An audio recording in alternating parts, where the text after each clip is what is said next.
ولا جلد بلد ولد جسد رسو جزو ونزو عظم له ولا جذب وصف عيب تاب بيت خصم له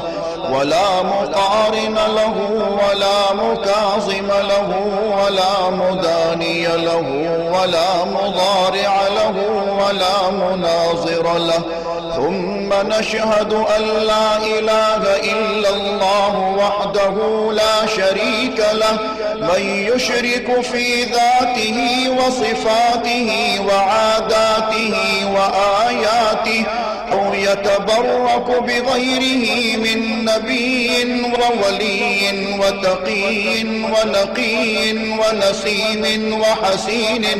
وحسين وجميل وصغير وكبير فعليه الخسران والوبال.